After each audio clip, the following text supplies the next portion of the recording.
بسم اللہ الرحمن الرحیم۔ السلام علیکم محترم سامعین اور عزیز طلبہ کرام، امید کرتا ہوں کہ آپ تمام احباب خیر و عافیت سے ہوں گے۔ آج کا ہمارا سبق نمبر 65 ہے، جس میں ہم شاعر القطامی کو پڑھیں گے۔ القطامی کون ہے، ان کا تعارف تو یہاں نہیں کیا گیا، البتہ ان کے اشعار پڑھیں گے اور اسے سمجھنے کی کوشش کریں گے۔ وقال القطامی من تكن الحضارة أعجبته فأي رجال بادية ترانا ومن ربط الجحاش فإن فينا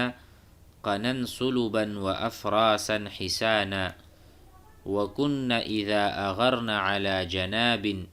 وأعوزهن نهب حيث كان أغرن من الضباب على حلول وضبت إنه من حان حانا وأحيانا على بكر أخينا إذا ما لم نجد إلا أخانا۔ اس کا ترجمہ ہے، وقال القطامی، قطامی نے کہا،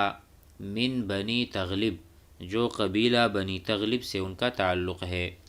وہ کہتے ہیں من تکن الحضارۃ اعجبتہ، اگر کسی کو الحضارہ، الحضارہ سے مراد مصر ہے، اور مصر عربی میں مدینے یعنی شہر کو کہتے ہیں۔ اگر کسی آدمی کو شہر پسند ہے، اعجبتہ ای جعلتہ محبوبہ، یعنی اگر شہر کسی کو پسند ہے تو وہ وہیں پر رہے، اس کا وہی ٹھکانہ، اس کو ٹھکانہ بنا لے اور وہاں پر اقامت اختیار کرے۔ من تکن الحضارۃ، الحضارہ من الحضر، الحضر والبادیہ، انتم درستم فی العربیہ، الحضر بمعنى رجل حضاری الذي يسكن في المدینہ ويسمى مدنی، رجل مدنی ورجل بدوی، جو دیہات میں رہتے ہیں اس کو بدوی کہتے ہیں، بادیہ، اور جو شہر میں رہتے ہیں ان کو حضری اور مدنی کہتے ہیں۔ تو کہتے ہیں اگر کسی کو مدینہ یعنی شہر پسند ہے، اعجبتہ فأی رجال بادیۃ ترانا، تو ہمیں تو بادیہ پسند ہے، لیکن یہاں جو ترجمہ کریں گے فأی رجال، تو سو تو ہمیں دیہاتی لوگوں میں کیسے سمجھتا ہے، یعنی اگر ہم دیہات والے ہیں تب بھی ہم بلند مقام والے ہیں۔ فأی رجال بادیۃ، ہم کس یعنی گاؤں دیہات والے لوگ ہیں، ترانا انت ترانا، آپ ہمیں دیکھتے ہیں، آپ ہمیں کون سے دیہات والے سمجھ رہے ہیں، ہم جو بھی ہیں اگرچہ دیہات والے کیوں نہیں لیکن ہمارا مقام بہت بلند ہے۔ تو کہتے ہیں جو اقامت کرنا چاہے، مقیم ہونا چاہے شہر میں تو وہ شہر کو اپنا لے، لیکن ہم اگر دیہات والے ہیں تب بھی ہم بڑے بلند اور برتر لوگ ہیں۔ ومن ربط الجحاش فإن فینا، جحاش کہتے ہیں گدھے کے بچے کو، جحش کہتے ہیں گدھے کے بچے کو، تو کہتے ہیں ومن ربط الجحاش فإن فینا قنا صلبا، کہہ رہے ہیں اور جو لوگ دیہات میں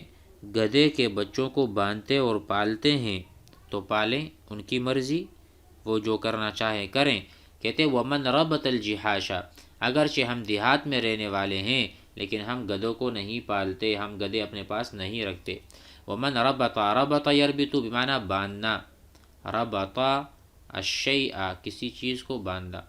الجحاش گدھے کے فإن فینا تو ہمارے میں ہے، قنا صلبا، قنن کہتے ہیں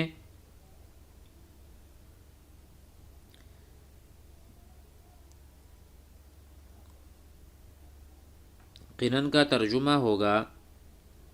کہ نیزے، قنا ہم نے پہلے پڑھا تھا قنات، ٹھیک ہے، یعنی نیزے وغیرہ، صلباً طویل، ہمارے پاس لمبے لمبے نیزے ہیں، وہ افراسن اور ہمارے پاس گھوڑے ہیں، حسانن جو کہ بہت خوبصورت ہیں۔ تو یہاں سے یہ مراد لے رہے ہیں اگر کوئی دیہاتی آدمی گدھے پالتا ہے تو ہمیں نہیں سمجھنا، اگرچہ ہم دیہات والے ہیں لیکن ہمارے پاس لمبے لمبے نیزے ہیں اور بڑے خوبصورت گھوڑے بھی ہیں، یعنی ہم شجاع بہادر لوگ ہیں، نڈر قوم ہیں۔ وَكُنَّ إِذَا أَغَرْنَ عَلَى جَنَابٍ،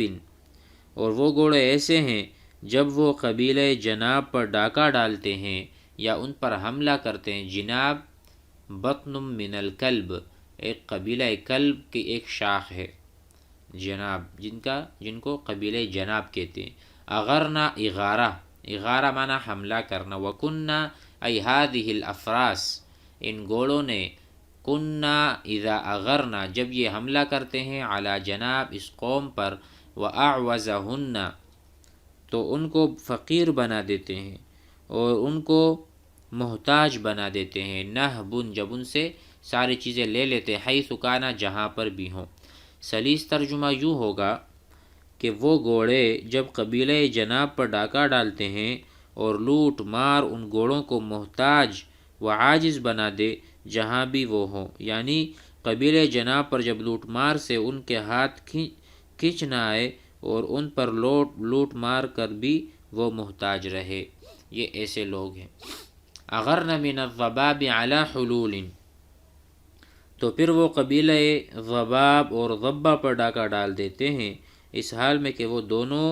ایک جگہ فروکش ہوں اس لوٹ مار میں، جو ہلاک ہو جائے کسی کو کوئی پرواہ نہیں۔ اغرنا یہ ایسے گھوڑے ہیں جب یہ ضباب پر حملہ کرتے ہیں قبیلہ، علی حلول، حلول کہتے ہیں جو لوگ ایک جگہ رہتے ہیں، ٹھیک ہے۔ وضبہ یہ اس میں قبیلہ ہے۔ انہو من حان حانا، پھر یہ دیکھتے نہیں کہ سامنے والے ہلاک ہوں یا ہم ہلاک ہوں، ان کو اپنی ہلاکت کا کوئی خوف کوئی ڈر نہیں ہوتا، یہ اپنی شجاعت بیان کر رہے ہیں کہ اتنے ہمارے گھوڑے شجاع ہیں کہ پرواہ نہیں کرتے اپنی ہلاکت یا سامنے والے کی ہلاکت، بلکہ وہیں پر حملہ کر دیتے ہیں۔ آخری شعر میں کہتے ہیں وَأَحْيَانًا عَلَى بَكْرٍ أَخِينَا، اور بسا اوقات اپنے بھائی بکر پر ٹوٹ پڑتے ہیں، یعنی اس نے کسی قوم کو نہیں چھوڑا، جناب پر بھی حملہ کیا، ضباب پر بھی، ضبہ پر بھی، اور اپنے ہلاکت کو نہیں دیکھتے۔ اور کبھی کبھار علی بکر قبیلہ بکر اخینا جو ہمارے قریب رہتے ہیں ان پر بھی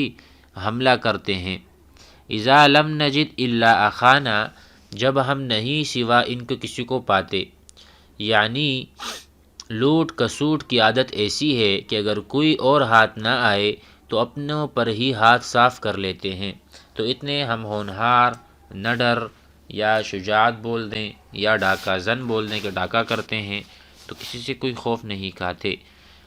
آگے بڑھتے ہیں۔ وقال الاعرج المغنی ارا ام سهل ما تزال تفجع تلوم وما ادری على ما توجع تلوم على ان امنح الورد لقحة وما تستوي والورد ساعة تفزع اذا هي قامت حاسرا مشمعلة نخيب فؤاد رأسها ما يقنع وقمت إليه باللجام ميسرا هنالك يجزيني بما كنت أصنع۔ اس کا پس منظر کچھ یوں ہے اشعار کا کہ جو شاعر اعرج المغنی ہے یہ اپنی اونٹنی کا دودھ اپنے گھوڑے کو پلاتا تھا، تو جس کی وجہ سے اس کی بیوی اس سے ناراض تھی اور ناراض ہوتی بھی تھی۔ اس ناراضگی پر یہ اشعار کہے ہیں ان نے۔ ارا ام سہل، ام سہل اپنی بیوی یعنی سہل کی ماں، میں ام سہل کو دیکھتا ہوں، ما تزال تفجع، وہ ہمیشہ دردناک ہے، تفجع بمعنی علم اور فجع پہنچنا، کسی کو تکلیف پہنچنا، ما تزال ای مستمرتن، استمرار کے ساتھ اس کو کوئی درد کوئی تکلیف ہے۔ میں ام سہل کو دیکھتا ہوں کہ وہ ہمیشہ دردناک ہے،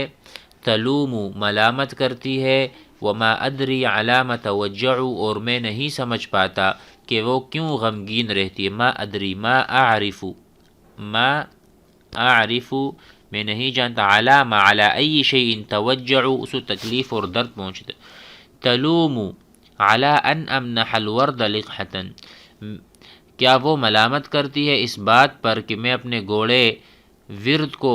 اونٹنی کا دودھ دیتا ہوں۔ الورد اس کے گھوڑے کا نام ہے۔ تلوم وہ ملامت کرتی ہے، علامہ یلوم سے ہے، علی ان امنح علی ان اعطی منح، منح یمنح کسی کو دینا، علی ان امنح علی ان اعطی الورد گھوڑے کو لقحتن، لقحہ سے مراد ہے یعنی لقاح اور تھوڑا سا دودھ دینا، ٹھیک ہے، لقحتن وما تستوی والورد ساعۃ تفزع، اس کے ساتھ ساتھ کہتے ہیں کہ